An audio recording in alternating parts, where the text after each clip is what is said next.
Hi and welcome to the latest game testing session of the Imperial Elves by EpicWargaming.com, and I hope everyone is keeping well as well. Right, okie dokie then. This is the new Epic Wargaming forum, which I'm going to start off talking about very quickly.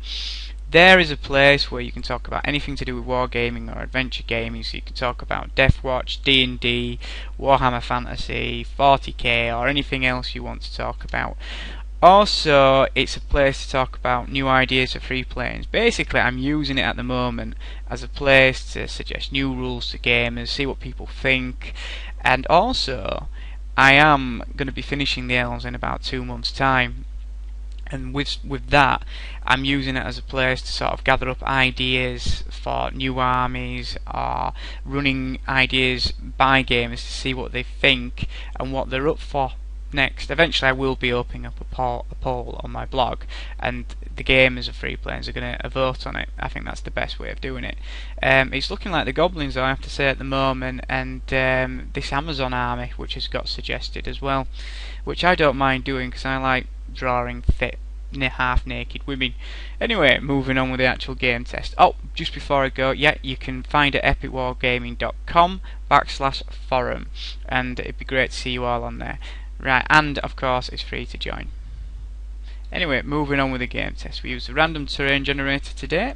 The game is set at 3,000 points each, so it's a little bit bigger than normal. Matty's playing today, he's playing with the Orcs, and Trish is playing with the Elves.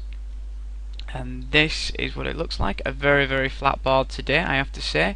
Very good for the Orcs, or it looks very good for the Orcs initially. Here we go, you'll notice a load of dragons. Now Trish has abused the list, and this is what a good game tester does really. He finds little holes in a list which is being game tested and being worked on, and he abuses it. And this is what he's done today. He's abused the list to get free dragons. And of course this has been patched up, and poor Matty, I have to say, Matty doesn't really stand a chance today, and we all knew it, but we thought we'd play through it anyway, which I'm glad we did. So here, yeah, again the three dragons, which are looking quite menacing really. I'll just go back here. Yeah, those, as you can see, it's just basically a big dragon army with loads of watch. There's Trish's general. Over there, they're a lancing guard, because of course we ran out of watch. That many are being used. Matty's got an assassin. I don't see her doing very much today, because, you know, the general's on the dragon. Yeah, just a normal grunt army, led by a bull with 2 hags. Plenty of trolls. They're dogs of war, but for the Alancians, but they're doubling up as chariots because we ran out of chariots. Yeah, poor old Matty didn't really stand a chance really today. But anyway, on with the game test. We'll see how Matty gets raped alive basically. Yeah, so the dragons move forward. There's nothing Matty really has to deal with these dragons either. He's got a grunt basically. Sorry, he's got a half with the hourglass of time, but that will only get rid of 1 dragon. He's got 3 dragons. So the writing's on the wall for the Orcs. So look at this dragon here. It's got nothing here which can even touch that dragon.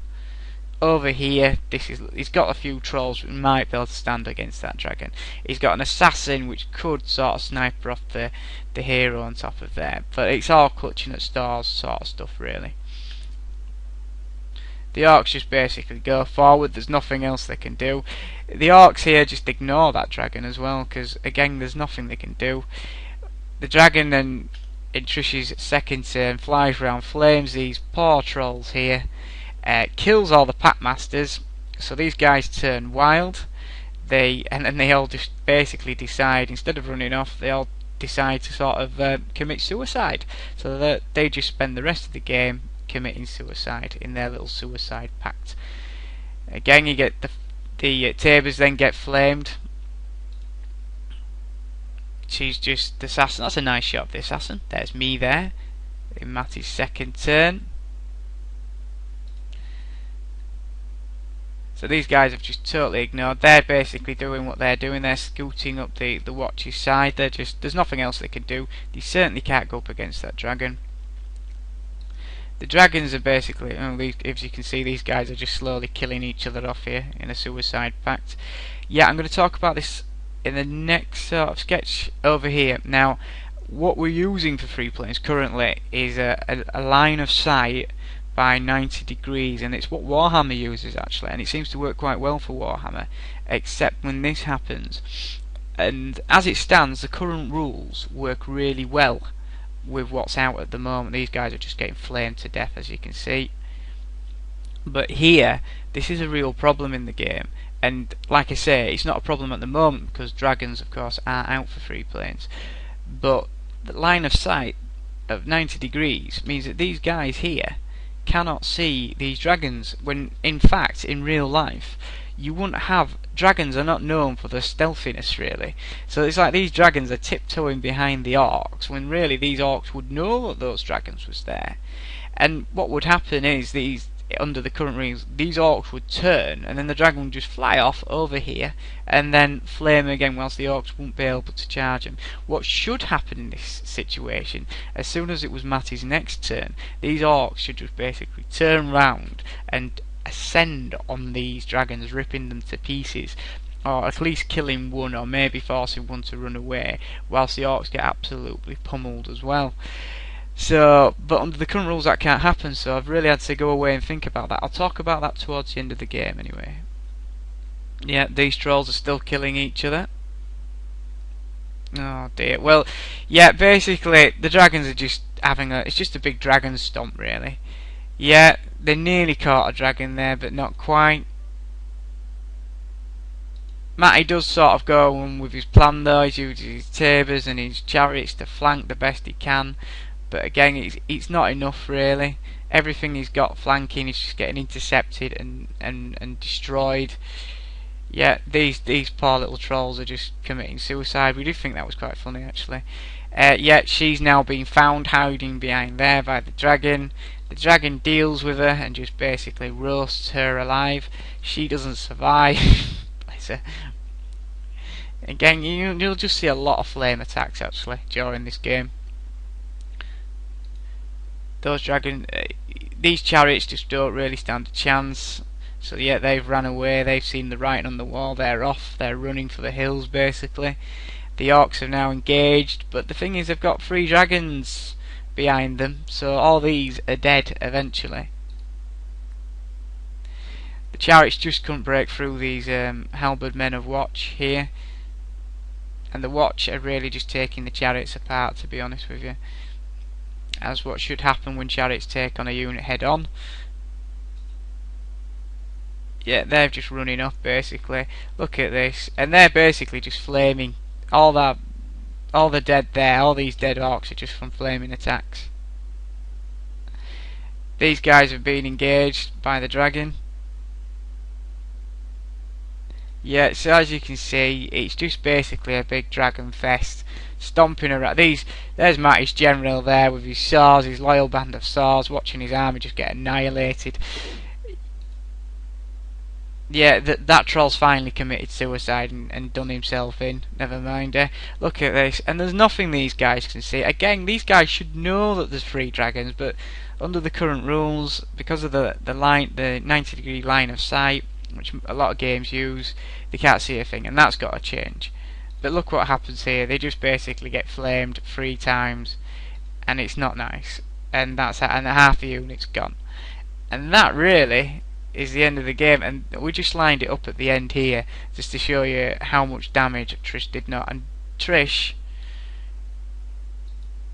did not lose a single point. When Matty got raped, he got put over a chair and just raped during that game testing session. But to be fair to Matty, Trish did take advantage of a big hole in the game testing rules of the Imperial Elves, which has been patched up and is now fine.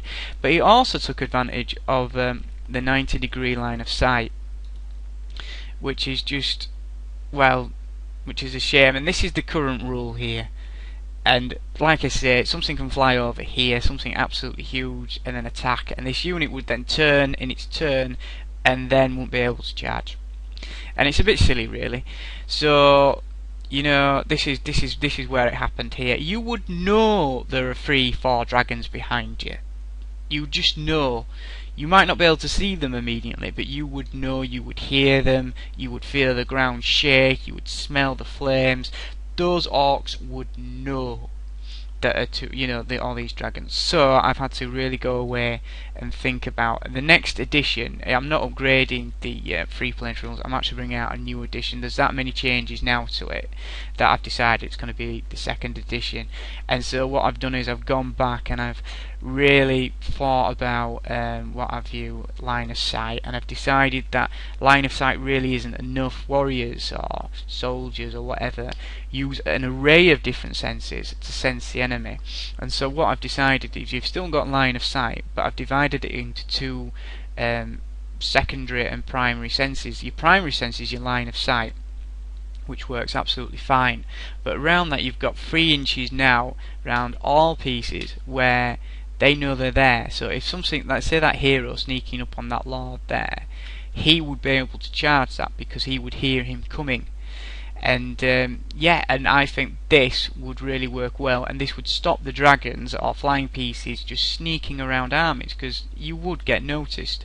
Now of course I've got to admit this is actually quite good, even though I've had to alter the rule book. This is cut down on the shooting section, because now I've got all this in one section, and it's allowed me to play about with the rules. So for instance, assassins now are going to have a light-footed rule whereby they can remain invisible, so that would allow them still to sneak around, armies.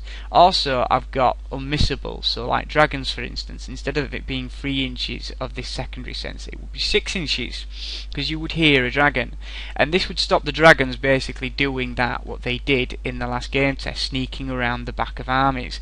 And it would, alright, they might get one flame attack, but those orcs would then turn round and then strike that dragon and have a really good go at it, and the dragons would not be able to do what they did in that last game.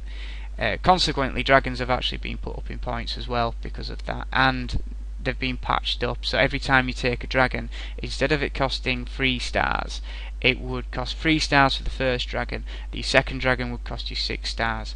So you can't do that now in the updated version of the game testing rules of the Imperial Elves. Anyway, game testing wise, that was a really, really good game, even though poor old Matty got absolutely destroyed. We found a big hole in the Imperials, which was really quite easy to fix. It's just a few extra lines of rules, but in the second edition rulebook it's given me a chance to really get stuck in there and alter the rules and really get a much better system for awareness, for game pieces awareness. So that's all been sorted out now, and the rule book, and you'll be able to see those new rules, which I'll talk about again in the next game test next week. Anyway, thank you very much for watching this, and I hope you all have a great day. Take care, bye bye.